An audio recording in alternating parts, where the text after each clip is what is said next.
لتسكنوا إليها وجعل بينكم مودة ورحمة إن في ذلك لآيات لقوم يتفكرون صدق اللہ علیہ۔ میرے دوستوں، میرے عزیزوں، آج ہم ایک بہت اہم موضوع پر بات کرنے لگے ہیں۔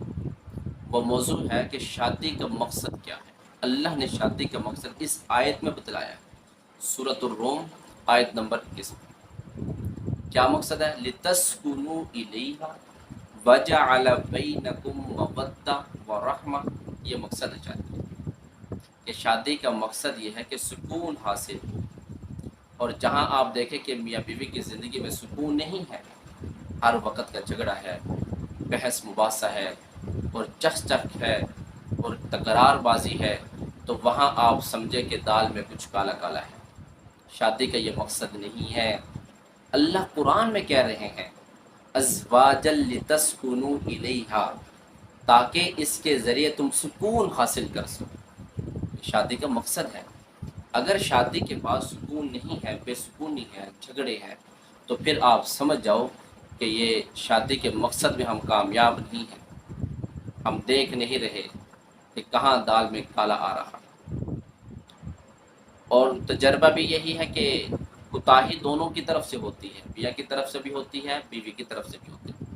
تو اس سلسلے میں آج ہم بیوی کی سائڈ کا تذکرہ کریں گے، پھر اگلی مجلس میں انشاءاللہ خاوند کی کوتاہیاں اور اس کی غلطیوں کا تذکرہ کریں گے۔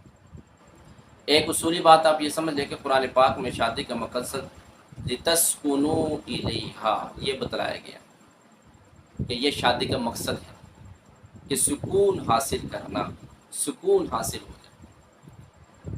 تو یاد رکھیں، خوبصورت تعلیم یافتہ اور مالدار بیوی کو بھی خاوند کے دل کی ملکہ بننے کے لیے سمجھداری سے کام لینا چاہیے۔ اگر وہ اپنی تعلیم کے بل بوتے پر، اگر وہ اپنے علم کے بل بوتے پر خاوند سے کھرناٹیاں کرتی ہے، اس کو حقوق یاد دلواتی ہے، اور فلاں فلاں باتیں اسے کرتی ہے، جھگڑا کرتی ہے، بحث کرتی ہے، تو سمجھ لیجئے سکون حاصل نہیں ہے، تو تم اپنی شادی میں کامیاب نہیں ہو، ناکام ہو۔ جی ہاں، ناکام ہو۔ ایک قصہ لکھا ہے کہ ایک غریب گھر کی لڑکی تھی، تو اس کی شادی کسی امیر گھر میں ہو گئی۔ لڑکے کو وہ بہت پسند تھی، شادی ہو گئی۔ تو شادی کے بعد وہ محبت کا اظہار کرتا، بار بار اظہار کرتا کہ آپ میرے فلاں ہوں، آپ ایسے ہیں اور آپ ایسے ہیں، لیکن وہ نفروں میں آ جاتی ہے کہ یہ میرا ساتھ ایسا کیوں کرتا ہے۔ پھر یہ بات کرتا، وقتاً فوقتاً ویسے کرتا رہتا، لیکن وہ نفروں میں آ جاتی ہے۔ تو ایک دن اس نے اپنی بیگم کو اپنے پاس بٹھایا اور کہا کہ دیکھو میں آپ سے کتنی محبت کرتا ہوں، آپ کی مجھ سے محبت ہے؟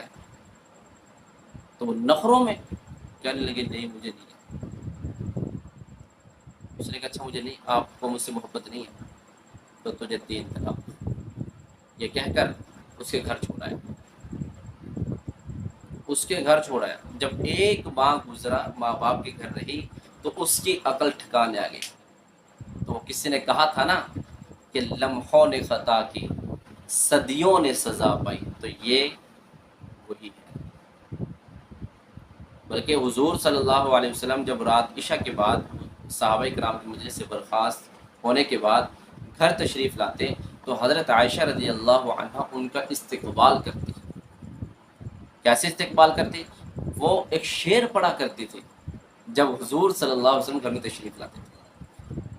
فرماتی تھی لنا شمس وللآفاق شمس، لنا شمس وللآفاق شمس والشمس خیر من شمس السماء، کہ ایک میرا سورج ہے اور ایک آسمان کا سورج۔ شمس خیر من شمس السماء، میرا سورج بہت بہتر ہے آسمان کے سورج سے۔ آگے سنو وہ کیا کہتی تھی۔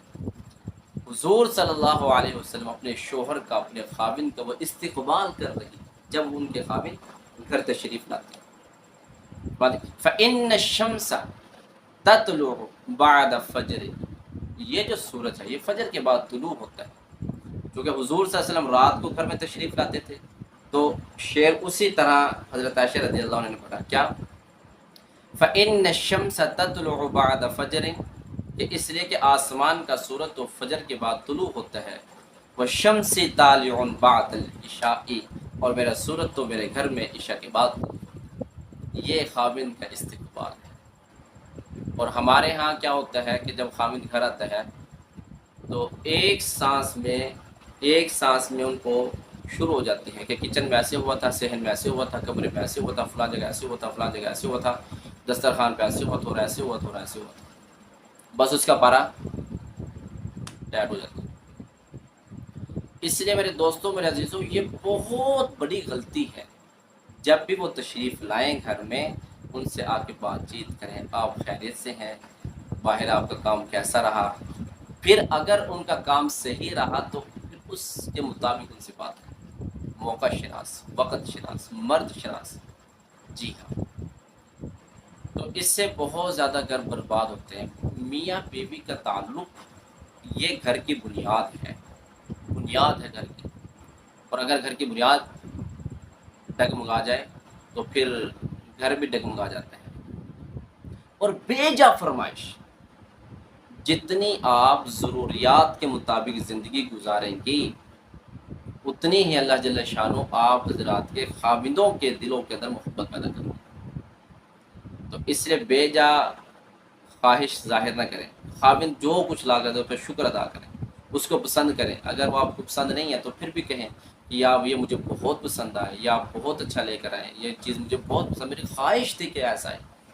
تو انشاءاللہ یہ چند چیزیں ہیں کہ جن سے گھر اجڑتے ہیں، اور یہی چند چیزیں ہیں کہ جن سے گھر جڑتے ہیں.